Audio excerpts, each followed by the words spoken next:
Oh,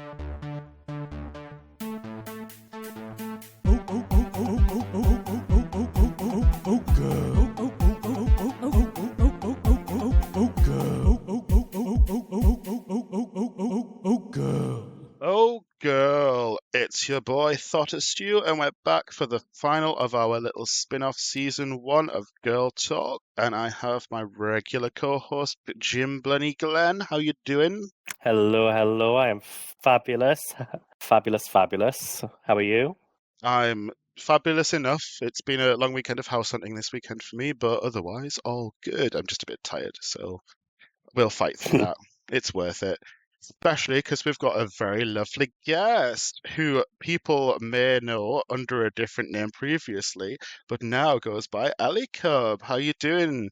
Hey, I'm so good. I'm so good. I'm very excited to be here. This is the first podcast I've done in a very, very long time. I wish we could say the same. Oh, That's good though, otherwise you'd be out of business. Well, yeah, that's true. After several years of recording, we still can't get rid of Glenn, but, you know. You're trying, just the lawsuit is not going well. Yeah, Technically, you started recording, then gained me, so... It's true. Took you on partway through, and I wouldn't get rid of you for the world. You're all right. You'll do. Oh, that's fine. Me and Val have a plot to get rid of you, so it's all good. I think the 5 listeners that we have would enjoy that, because 4 of them are you. Yeah. I was going to say, we're like the Game of Thrones of podcasts, where we try and oust each other, and I think we'll probably have about as many fans as Game of Thrones. So yeah, 5 listeners, 5 fans. Got it. There you go. That works. You know what? It's still more than some people have, so I'll take that. It's all right. And for those 5 fans that might or might not be listening, thank you. We love your loyalty. We don't know who you are, but we love it. Each and every one of you. How's the sort of first half of your 2024 been getting up to? Oh my god, so much. A lot has changed. Like, things have been pretty crazy. I've released a couple songs just at the start of the year. But I've been focusing more on getting a new house. I got a dog, nuts. And now I'm deciding to move out of London. I'm doing DragCon next year, preparing for that. Nice. And I've started drag again. Ooh. So, yay! Yeah. Bit of a big deal. Are you regretting it yet? I'm not yet. Maybe in a few months. Yeah, the regret will creep back in. Like a back and forth, isn't it? It's like a tennis game. Like, I'm gonna do it for a while. Okay, I'm sick of it. Now I'm coming back again. It is very that. Or go on a show when you're too young, fuck yourself over, and not want to do it for 5 years. Could be that as well. Oh my god, it's been 5 years. Wow. I know, isn't that crazy? It is wild to me that Drag Race UK season 1 was 5 years ago. That's half a decade. I suppose now that we're on season 73, that does make sense. Real. That might actually be accurate. I'm not sure. We should probably count them. You're killing my segue, Stu. Oh, sorry. So, most of you, this links to my question. See, Ali, so because most of you will have been introduced to you when you were Scaredy Cat on Drag Race Season 1 in the UK. What inspired you to change your preferred name? So, after the show, I went off into like a lot of different avenues. I started doing stand-up, I started doing acting. Acting was something I really, really loved, and I wanted to continue doing that. And it just wasn't making much sense because obviously a lot of the roles I was getting were not in drag. So I thought the name change would suit what I was doing at the time. Obviously now things are changing. The acting is difficult because turns out if you have a lot of piercings and tattoos, the acting industry doesn't look on you too well. But there may be a brand new name dropping at some point in the distant future. Ooh. Yes. Ooh. So that's something to keep your eyes peeled for. Is it a strong maybe, or is it I've got plans already? It's a I've got plans. Okay. But we're going to give it some time first. I feel like this is like a secret flavour of tea on the Starbucks menu that we know is there, but we can't really tell what it is yet. Exactly. Is it caramel? Is it strawberry? We won't know. I was very excited to see you starting to return to drugs. I did keep up to date with your Instagram. Thank you. I've seen a few little bits where you'd mentioned about the struggles of doing drag and acting and stuff, and then coming back round to it anyway. But then when I seen that you were starting to get involved in more drag again, and then seeing you get involved in Crystal's campaign and everything, I was like, she's coming back. Quick, Stu. Let's get the book in. Back from the dead. I know, I- it's super exciting. I think it's also exciting for Queen, for any drag performers who are a lot like yourself, who are a bit more alternative and a bit more punk rock as well. And I This don't is think we get a true. lot of that now. Definitely, yeah. No, this is 100% true. Yeah, And honestly, returning has just been like, it's been so great. And I doing my makeup again for the first time, I didn't think I was going to be that good at it. And then I was sat there in the mirror and I was like, oh, she's only gone and done it. She's only gone and done it she's again. gone and bloody done it. Not another one. Yeah. You seem What, to have another sort of one? you've switched up the style a little bit as well, because like obviously there was never a point where you weren't a little bit sort of on the more alternative and quirky side, but it's like you've turned up the dial on it and it looks a bit more like authentically yourself maybe. Like Yeah. how's it been embracing what is essentially like your inner drag demon coming out more? Amazing. I feel like so good about it. I think it's definitely, as I've got older and also I've spent a lot of time on the like queer rave scene in London, and there's people like Fecal Matter. I don't know if you know them, but like they're way more gothic and like hardcore alternative than a lot of the things we get to see on Drag Race. And I think it's definitely a direct influence of that. And then also when I started drag, I was not just new to drag, but also new to embracing my femininity on a brand new level and literally coming out. Like when I came out on the show, which I'm sure we could talk about later, that was like me like coming out. I've never expressed any sort of queerness before that. Like because it wasn't really safe to do so as a child. So that had a response of me wanting to be very girly and very like pink, pastels, all these things that I wasn't able to do as a kid. So embracing the more demon side was not something I wanted to do at the time, but now here we are. Here she is, evil, satanic. Now she's worshipped the devil, she's got the pentagrams out, she's done some crazy Exactly. ritual manifestation, and here it is. Thank God. Or Satan. Just takes a bit of time, doesn't it? You know, you've got to start off lightly, get the incense out, see where it leads. You know, if we summon any demons, we summon any demons. You know, it's just a Tuesday night. It's all good. Exactly. So, along with the growth of your demon, sounds a bit like an innuendo, that. Sorry. Along with the growth of your demon, I know that you've also been on quite a big gender journey as well. Could you tell us a little bit more about that? Yeah. I was in New York in, I think, 2021. And we got these really cheap tickets to see Dorian Electra because they were like selling out. They were like not selling out, sorry. And they were just like last minute tickets. And we went and saw them. And I didn't really know much about them. I knew a bit, but not really. And then I watched them perform and I was like, oh my God. Oh my God. It felt like watching like a non-binary Gaga before they got big. Yeah. And that, knowing that they're non-binary and they're like gender expression that I was seeing on stage and then obviously following them afterwards, I was like, oh my God. And I really saw myself in it. And then the puzzle pieces started sort of falling together.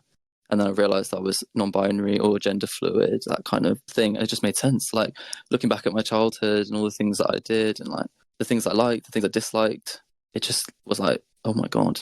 Yeah, puzzle pieces forming together. Look, the queer puzzle has a lot of weird shaped pieces, and they don't always immediately fit together. Like some of them are out of the box, you know. It's like when you buy one from a charity shop, not all the pieces are necessarily there. You might have to go back and find the rest of them. So, but yeah, this is true. Creates a pretty picture, and if it doesn't fit together, you just make some abstract art, right? Literally. That's what we do, and that is what I try to do. I like it. Frankenstein them. Yeah, literally that. So obviously, you know, with the sort of non-binary stuff, has that then had like a knock-on effect on sort of how you identify from a sexual perspective? Well, I don't think so. I am pansexual or bisexual, whatever you want to call it. And I always have been that. And I think on the show, there was quite a few misconceptions or a bit of misunderstanding on my sexuality. And obviously I had a lot of like, oh, you're the straight one. And there was at no point on the show that I actually said that I was hetero. No. It was always that if anything, you did say you were bisexual. Yeah. Right. Especially in the Meet the Queens. Yeah, it was. Yeah. It was specifically said. But still, obviously, there was a big wave of like, you know, some hateful things, some just ignorant, like not knowing. And that was just people's interpretation that I was like a straight drag queen, which is so funny. I sometimes forget that that's a thing because it's just so funny. Like I'm an ultimate queer over here.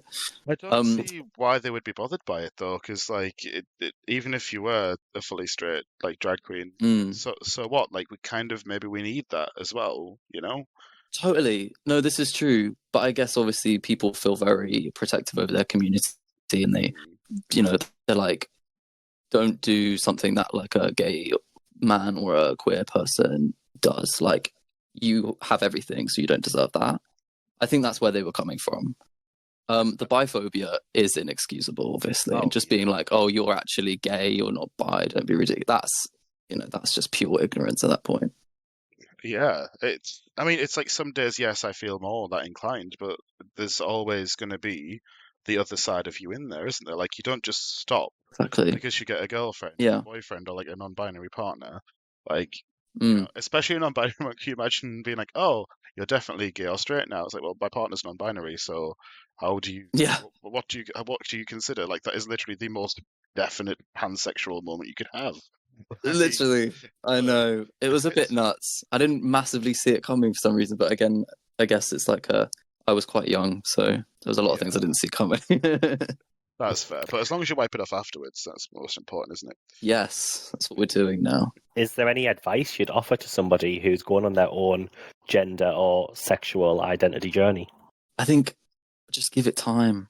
And it's so important not to judge yourself. And exactly like we said, let the puzzle pieces fall together and look to people in the media, look to performers you like and see if you relate. And also ask yourself the question, if there was no implications to me coming out as gay, coming out as trans, coming out as bi, or whatever it may be, if there was nothing bad that came from that, would I do it? And if the answer was yes, then you probably are, right? Yeah. Mhm. And you Because should I do it think anyway. fear holds a lot of well, yeah, but fear holds a lot of people back. So it might lead them to think that they're actually not queer when it's actually just maybe their school or their work or their family that is making them think that. Do you know what I mean? Yeah, Yeah. telling them not to be queer by like social standards and like Yeah, area. It is tough because we're in like a northern area of the country where like it's typically like mining areas and stuff like that, and like it's known as a very like it was the heterosexual norm kind of areas. So like I can't yeah, imagine having I came bet. out like several decades ago.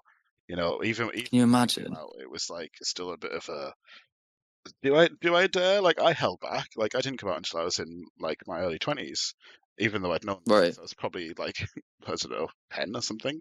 But like Yeah, literally. it's tough. It's a struggle, but yeah, it's good. Mm-hmm. I think that's good advice. So Thank you. time's definitely a good one. And I think we 100%. do ask that to a lot of people, and time seems to be the thing that most people will sort of say like, look, it's kind of going to be shit at the start, like realistically, like coming out's Yeah. uncomfortable, and that's why you have to do it. Like it wouldn't be coming out if it was natural, even though it should be No, perfectly exactly. natural. It's weird, isn't it? This weird little queer life that we have, but I know. I think it's also mental, like the way some people change and grow up from like 18, 19, 20 to like 25 onwards. Like the Yeah, change is insane. it really is. Like, I've obviously noticed that with myself. I've been like, fucking hell, it's like a completely different person. And it is. I mean, your brain just like forms, even just that on its own. You know what I Yeah. mean? You just feel like you care a lot less about things and you learn so much. yeah, Yeah. I think that it comes back to the time as well, because over time you learn about the things that you should care about versus what you shouldn't, and you learn to care more about yourself Yeah. and what you really want to Yes, be than like the hits, exactly. basically. And, the more comments people put on your posts, even if they're negative shit, it still boosts your algorithm, doesn't it? So This is people true. Any who want to press. see it end up seeing it. So why Yeah, not? no, this is very, very true. So obviously, part of the things that you've been doing at the moment is releasing some music. So Mm. hopefully, this hateful algorithm that we just mentioned is actually giving you a bit of a booster for listens on that one. Was it always something you sort of planned to do, or did it become like a more recent sort of interest, and you kind of went, you know what, I'll throw my creativity in that direction? I've always made music ever since I can remember. And when I was on Drag Race, I had a few tracks. They were a lot more drag sort of related, in a very different style. And now I do hyperpop. And yeah, it's adapted over the years for sure. I really, really, really love music. And I love everything that comes with it, the outfits and the music videos and the performance and all this. It makes most sense for me to get my art across through music because it has everything that I love in it. And yeah, I plan to release more and more as we go. I'm actually currently looking for a producer, so if one of your 5 listeners is a one of them production should whiz. To be fair, one of our 5 listeners is a random person in India, so they could be. There I'm you go. optimistic about that. Correct. Like, Hit me up. DM me. some of the music that you have been releasing, actually, one of my favourite ones was "Not That Into Me," Oh, as thank well you. as but that one, I tell you what, like I feel old talking to you sometimes, but it gave, and I'm going to make Stu feel old, but it gave us a massive Stop it. throwback. I will. It gave me a massive throwback of like proper scene kid music, like Metric Droid and things like that, like For Sure Yes. with Jeffree Star in it. Yeah, no, people say that to me. And isn't Dali in it from Dracula? Am I making that up? Oh, I feel I like have to you might be fact find this actually. one. Yeah, I feel like that's the other person in Like that obviously band. pre Dracula. Like Yeah, quite a while way, ago. yeah. Oh yeah. I love Tali. But yeah, they used to make like emo scene music. Yeah, and that's kind of like the vibe. That's the vibe I got from that track. And then you've Thank you. also just been released at NPC as well. Yes. Tell us a little bit more about the storyline behind NPC. I love that song. It was produced by Toba and it's featuring my friend Storm Sinclair, who's like an awesome artist. And I basically, so I was getting really fed up with being stared at on the tube and on the bus and stuff by, how should we say, averagely dressed people. Yeah. Straight people, we may call them. And it's so frustrating day in, day out to just be stared at all the time. So obviously NPC means non-playable character, as in you follow the rules, you do everything that like the computer instructs you to do, you dress really boring, you're not the main character and you never will be, you're an NPC. And the whole concept of the song was, imagine if you weren't an NPC, then we could have sex and we'd have a huge orgy and it'd be amazing. There'd be so many more sexy people in the world. But unfortunately, you are an NPC, and so that could never ever happen. That's what the song's about. That's like the most horny Revenge of the Nerds song you could have wrote. Yeah, literally. Putting all my anger into horniness. You know what? That's It's not a right. good direction to put it, I think. That and against Maybe. the Tories. Yeah, there's a couple of angles we could play here. Channel it towards getting rid of the Yeah. Tories, or if not, go to a bathhouse. There's a few things. Yeah, exactly. Well, to be fair, we know the Tories will be gone soon, so there's no point of writing songs about them now, is there? Oh, thank God, honestly, yeah. I don't know. I wouldn't mind writing a nice big sort of fuck you. Once they are gone. I think we can all get on board with that. That'd be a nice little number 1 Yeah. for Christmas. That would be really fun. We're all dreaming of a I had a glorious little- Christmas. Yeah. I did a mini song on TikTok once about Rishi Sunak falling down the stairs. I mean, Hugh's not going to be on board with that. Let's be real. Right? I tell you what, actually, another one of your I'm sounding like a fangirl now, but I am. Another one of your performances that I loved. It was a Pride festival. Oh, yeah. During, I think it was one of the lockdown Pride festivals where you were on YouTube doing a song with the piano. Oh, yeah. How did it go? You were talking about watching Gordon Ramsay Kitchen Oh, yeah. Nightmares. Oh, Look at my COVID song. yeah. Thank Again. you. That was so funny. Yeah, I remember that. That was really fun. Just aspects of comedy gold in that. Yeah, Oh, because yeah. I did like musical comedy for a bit. Like that's what I would do in my stand-up before I realized I wanted to do more like serious music. But yeah, who knows in the future I might do some more comedy songs. I've always wanted to do like cabaret, and it's often quite funny, so that would work. But yeah, thank you. I love that song. It's the dry sense of humour that always gets me. But anybody with dry humour, that's it. I'm like, put it in your hands. I'm just like, Yeah, that makes sense. I love that. I'd love to see that. Obviously, you said you are going to be doing some more music in the future. Like, how soon Yes. can we expect some more content for Glenn to gash over? Wow, I need to find a bloody producer. As soon as I got that, Is We'll that be is that off. what we're waiting for? we are. I think I'm gonna make a song with Treacle Macabre soon. So maybe in the next coming months there'll be a new song. Okay, I can see. I have this song that is about like letting a demon torture you, and I wrote it at like, one of my lowest points, but it's still kind of like funny, and that's the next song I want to do. Is there any drag artists that you would collab with, do you think? Or Definitely. Me and Davina spoke about doing a track together ages ago. So we did a music video together once. And so, yeah, I definitely need to like pull her up on that because I think that would be really cool. Davina's one of my favourite drag artists, like both as a person and an artist. I just absolutely love her. Again, she's got the dry sense of humour. Yeah, exactly. The northern. Oh yeah, the northern vibe. We're all terrible up here. It's great. Yeah. What about then? Obviously, Davina's a UK artist. If you could choose one of the US sort of obvious drag artists, Ooh. who would you go for? Oh my god. I mean, I've always forever been obsessed with Alaska. She's been like my, one and only kind of thing. So it would be Alaska. I think she has the best music out of all the US girls, in my opinion. I can see it. And that would just be amazing. I think it suits you as well because like some of them try to go a bit too like I'm a literal pop diva. It's like, well, no, literally that's what you want to do, but like this is drag music, and exactly it's Alaska's is like weird semi-alt drag music as well. And I see that. I'm gonna text her. Yeah, it's so good and it's catchy, and there's nothing I love more than a catchy song. Please do great things for my numbers. Alaska and Willem are definitely in the top ranks of drag music. And honestly, just Spotify 100 every year. Makes sense. Yeah, it makes sense. Can't blame him. Obviously, you've got the musical comedy behind you, all the music stuff, being an alternative artist. Are there any other avenues you'd want to take your artistry down? I would love to do more acting. I think it's really sad that I've struggled to find work because of being alternative and because of being non-binary. And I'd be down for playing like cis male roles as well. But I would love to do more acting. I think there should be more queer people in things, more alternative people in things, and more drag queens in things as well. So, yeah, more acting would be super fabulous, and just keep on doing the music.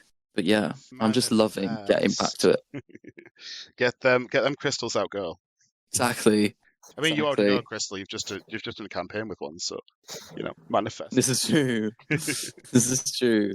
Maybe I'll take a leaf out of her book and sue someone. Oh my god, do it. Honestly, we need more drag queens suing people. Let's honestly, the way she was turning up to court, shut up, in those outfits. So iconic. Honestly. It's too good. So good. Like, that is the best press coverage we've had all year. It's just Crystal. Honestly. Like, yeah, I'm a sue this bitch. Hold up. Yeah. Literally. And win. And she won. And can we all just acknowledge Crystal sued Lawrence and is now pretty much on Sky News every other week now? I know. I know. Girls booked and blessed. So iconic. Honestly, she is. Oh, she's so funny. Her and Gareth reading the news, it'd be like a dream come true. Imagine. In full face, 5 a.m. Let's go. How can we campaign for this? We've got some explaining to do. We need it to happen. To be fair, I think petition. I think Gareth Barlow would be down for it. And I know Crystal would be. So, it comes back to the queer puzzle. The pieces are all there. We just need to fit them together. Let's do it. Exactly. Morning. I love that. A genuine morning drag breakfast show would be incredible. Like, it doesn't even have to be like anything out of the ordinary. They just happen to be in drag. I think that would absolutely ruin so many people's day. It would be brilliant. It'd be it should be called.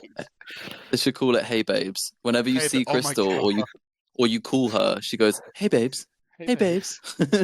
Every time without fail. A campaign channel at GB News called Hey Babes, where we just read queer news. So doing it. That's brilliant. We will be the official off-brand podcast for that. Excellent. Please. I'll sign the petition. And when Ofcom come after us, we'll just be like, "Oh, sorry, we're a talk show." Yeah. Oh my god! Absolutely. I love it. That would be stunning. Speaking of things that we want to be happening soon and things that are happening soon, we've heard that you're heading to London for DragCon UK next year. Yes. January 10th and 11th. 11th is actually my birthday, so it's stunning. the right time. So I'm very excited about You better bloody be there. Yeah, but this will hopefully be our third year in a row doing press there, and That's stunning. it's so fun. But we would like some exclusive in advance tea because we're thirsty gays, and we Of need course. someone needs to quench our thirst. So come on, let's give us something. What can we expect from you? Give us something that's going to draw When people in. when I tell you my booth is gonna make you gag, I just don't think you understand. Like, I don't think you understand. I am hand making every item of merch I'm selling. Literally Wow. from my own hands. Yeah, I'm doing it now. It's already started because I've got a long time, but it's going to take a long fucking time. I'm collaborating with 10 other of my friends who are all creatives that are going to be creating their own merch as well and selling it there. Obviously, I have all the usual, like posters and stickers and all that. But yeah, I'm going to be hand making accessories, jackets, dresses, all sorts of shit. And I'll have a fuck off booth on top of that with full on set everything. It's going to be honestly mind blowing. And that's not even factoring in what I'm going to be wearing. Damn. Yeah. You might be in Yeah. line Wow. for a custom Stu Peter badge for best. Oh, I would absolutely love that. We will remember. I have to no hand doubt them I'll out win it. next year. Yeah, that. Yeah, please. Yeah, we did have them to hand out this year, so we went with the intention of being like, oh, we'll give like best booth, best outfit, but then we were so busy doing the interviews because there were so many Mm. like drag artists that were like, yeah, we're coming upstairs, we're gonna have chats, that we're like, okay, I guess we'll just keep these in a bag. They're beautiful, Yeah. they're custom, but they'll come home with us, and if they're still in good just play with condition them at next home. year, we'll recycle them. Yeah. Or we'll just make new ones. So they were so I mean, that's good obnoxiously that you're pink busy as though. well. Oh yeah, yeah. It's wild though, We isn't love it? Like that. it is. You're gonna. I mean, you're gonna be in for a good time because people are gonna be at this crazy wild booth anyway. But my God, come upstairs. Let's hope. Come see us in the press lounge. Assuming that we. Oh, Get I absolutely will. I Alright, absolutely well, will. This will be my won't go first time untouched. at. This will be my first time at XL as well, because obviously when I did it, it was all at Olympia. Yeah. Oh, Oh, was that when it Yeah. was Drag World as well? I think it was. No, it was just after that. It was the first DragCon in the UK, Ooh. just after Drag World. I sadly Yeah. missed that one. I got to do Drag World, which I think it was the last Drag World, and then I missed the first DragCon, and then we had COVID. That was Oh my God, I know. I think that I was on this show pre-COVID. That's just nuts. Isn't that just weird? yeah. Doesn't feel like the world existed then.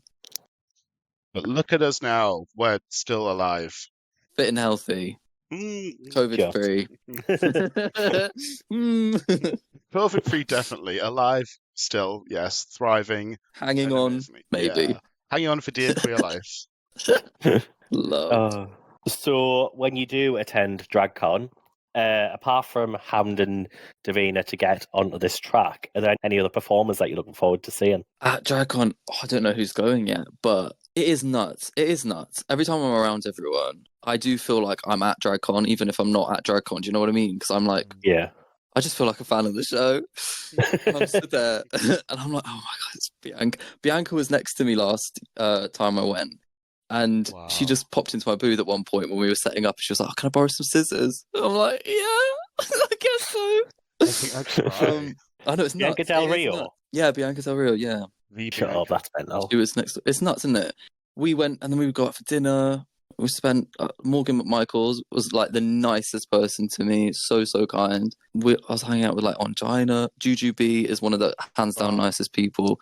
So yeah, it would be amazing to see them all again. Cheddar Gorgeous, also just one of the nicest. Hopefully they'll be there, but I guess we'll see. Haven't been there. I haven't done it for ages, so I have no idea. I have a Cheddar was there feeling last some of them year. will be. I think they The year will because before? Yeah, she was there the year before as well. Yeah. she'll Yeah, be there. the year before was like a peak year because our booth was impossible to get to, and I think that's when she just finished. I think they just finished this show not long after it. Right, that makes sense. Yeah. And then last year it was easy to get to her, and also she was put next to anaphylactic. Oh really? It's like cute, yeah. So it was like a bit of a House of Gorgeous thing. It's a shame Banksy Yeah. wasn't put near them, to be fair, but I know. Just shoved her in a different corner. It's like, go on. Bless them. I don't think we'll get Love that. Bianca We love Anna. somehow. I think Bianca's sticking to the comedy tours now because I mean the millions that Yeah, she makes. probably. I would. Can you imagine? Honestly, Good for they're her, so eh? good. Have you been to any of them? I haven't. No, I've never Oh my seen her God. perform. Just videos. She's doing a UK tour. I think it's either late this year or maybe early next year. If you can Mm. get a ticket, go to it. It is the most shockingly dark but fair Really social commentary and hilarity. Like brilliant. I don't often get shocked by dark humor because I'm a 30-something-year-old gay man. We've heard it all. But then Yeah, you go to a Bianca show and you go, oh no, I haven't heard it all. Never mind. brilliant. Love There's that. some new jokes that are definitely not recycled, put it that way, because no one else would dare say them publicly. But Good for her. it's so damn good. Okay, I'm excited. I've definitely got to check that out. So obviously you've just said like you're a big fan of the show. Drag is your Mm. passion, music the passion. Your artistry, Yeah. obviously, I'm guessing it's a lot of accumulations of your passions that you just do through a lot of the time the art of drag. What do you do, Yeah.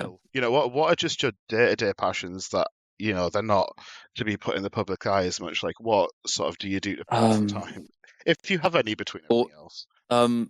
honestly, I work like a dog. It doesn't stop. I think I'm probably ADHD. I literally can't stop. It's a bit nuts. But Fortnite, obsessed. Love me some Fortnite. I'm really good at it as well. I'm gonna It's play that just with you later. satisfying as fuck. Hit me. Honestly, we should do it. Do you play Fortnite? Yeah, I'm literally. I've Oh my god, I literally. love that. My gamer friends will message me all weekend like, why are you not on this evening? Like I told you, I'm gonna be away. I'm house hunting, but on Sunday evening I'm back, so let's play. So Oh my god, you got to send me your user, I will. I'll hit you up. and we'll fuck it up. We'll win. We'll get those victory royales. Don't worry. I'm pretty sure I got 2 in a row, and that's where I stopped the other day. So I've currently got a crown that I'd like to keep. So Oh my god, damn yeah, double crown. Look at you go. double crown, double crown. Yeah, I'm completely obsessed. We'll do it. We'll do it. Okay, Everyone amazing. that's I'm listening, excited. all 5 people listening, we're not going to stream it, but you can just imagine it. And Yeah, in your brain maybe box. maybe in the future it'll be on like Patreon for like a $5 a month or something. Yeah, that'll be fun. No, I love Fortnite. What else do I do? I used to smoke a lot of herbal cigarettes, but I don't do that anymore. I'm completely sober, which is nuts. Thank you. Been watching Ugly Betty. Love that. My dog is in the other room right now watching Ugly Betty, Oh. season 4. And what else do I do? Lots of dog walking these days, obviously. Dog training, dog picking up poop, those kinds of things. Not much relaxing goes on, I can't lie. I mean, if that's how your brain works, though, you've got to fuel it with what it needs, and if it needs to be busy, This is true. This is as true. long as you do occasionally sit down. Sometimes. Didn't you dabble in a little bit of tattoo artistry at one point as well? Oh my god, of course. Yeah, I'm a fucking tattoo artist. That's my job. That's my job. At one point, Yeah. Again, Still, I'm you literally, have that's been how I make money. fangirling for a while. I love that. Thank you. I appreciate it. Yes, no, I am a tattoo artist. I'm doing tattoos tomorrow. I'm currently doing an all-you-can-eat tattoo buffet. So you give me 300 quid and we'll do as many tattoos as we can do in 7 hours. That's what I'm doing at the moment. I know, it's not fun. insane. Yeah, it's fun, isn't it? Yeah, I love doing tattoos. It's honestly kept me like financially stable for like a good amount of time. I really appreciate it and I really love doing it. I do like ignorant style, like black and red tattoos. What's been your favourite piece that you've done so far? Oh my god.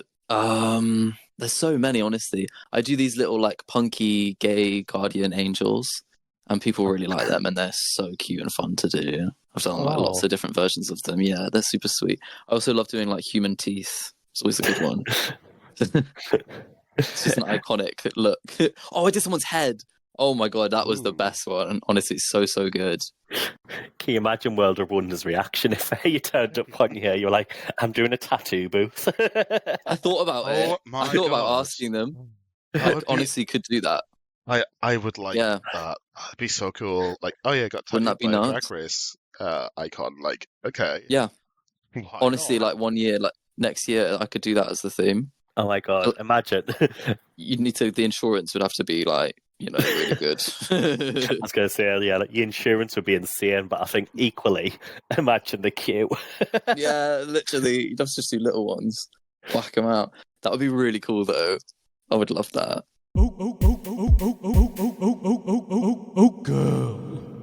And with that, it is time for our little one for the dad segment. The segment where basically I force our guests and hosts to do a stupid dad joke for no reason, but I find it entertaining. So, Glenn, what is your dad joke for the day? Right, this is fashion, it is drag, it is camp, it has to be done.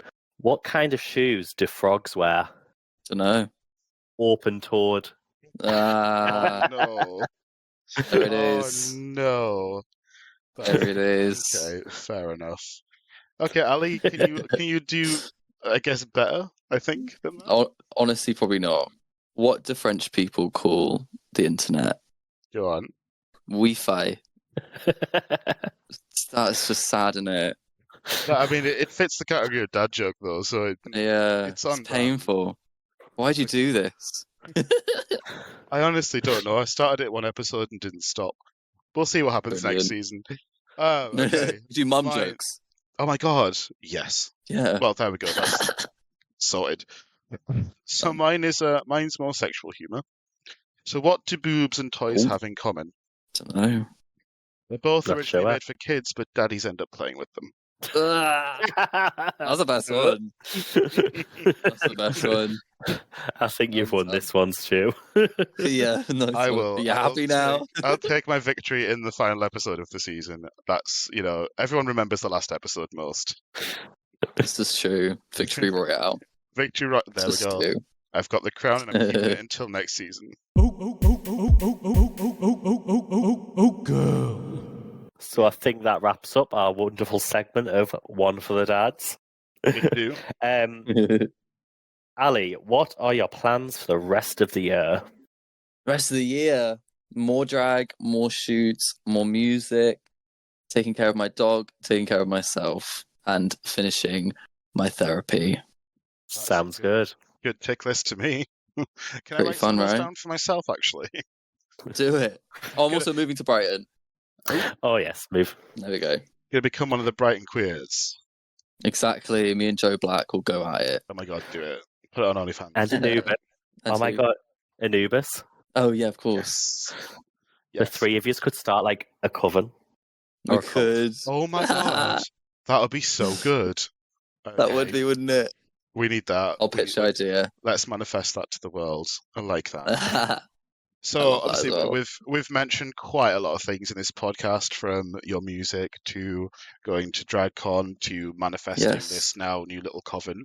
Is there anything else you'd like to officially either promote or re-promote from an earlier comment?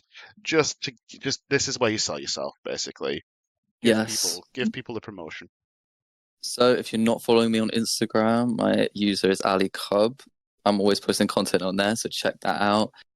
Also stream my music, also under Ali Cubb on Spotify. I have awesome tracks out, which I think you will love and devour. Follow me on TikTok, same handle, same shit, different day. And yeah, just keep updated. Come to DragCon in January, come to my booth. You will not regret it, honestly. We'll be there, so yeah.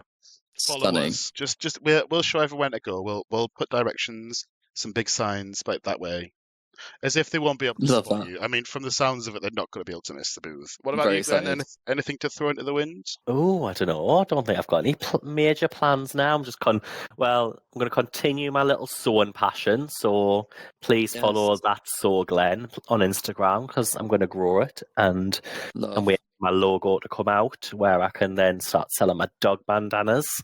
Oh, yes. With little logo tags on them. So yeah, I'll have to book another holiday, because then that'll make me make more clothes for the holiday, so I can take pictures of myself, because that's what I did last time. So that was fun. And I might even attend this thing called Mr. Gay Great Britain, and even MX Drag, and go and support this bald-headed co-host that we have called the Velvet Snatch. I think I've heard of her once or twice. Maybe. Didn't we ban her from the spin-off after that one time she came on it? We might let her back soon. Yeah. Well, I'll come with you to that. I think we'll do a little friend date. We'll go and see what's happening. On the subject of the MX Drag and Mr. Gay Great Britain, though, it is the grand finale on the 28th of August at Annick Gardens. It is a beautiful, lovely day out where you get to see fabulous drag artists. You get to see fabulous men's as Rowena Paul would describe them. It raises a load of money for fabulous charities, and it's just a really camp day out. And currently, our Velvet Snatch is campaigning to try and win the public vote. So if you head to the Velvet Snatch on any form of social media, you will see that Velvet herself is doing fundraising and sharing the picture. Take literally 2 seconds to double tap the picture. If you could go and do that, we would be very thankful. If you can donate some money to the fabulous charities, even better. Or just turn up on the day, even nicer. You'll get to see us. You'll get to see all of the camp buffoonery and joys. And thus endeth the GURL Talk season. Thank you to our 5 or more listeners. We love you all, and we will see you on the main podcast soon. Thank you, Ali, for being our fantastic finale guest. And thank you, Thank you for Glenn, having me. for what's Glenn done this season that was good. Thanks, Ali. Existed. I think we need to sign off with Ali's iconic line from season 1 of Drag Race, which is, I think I just shat myself.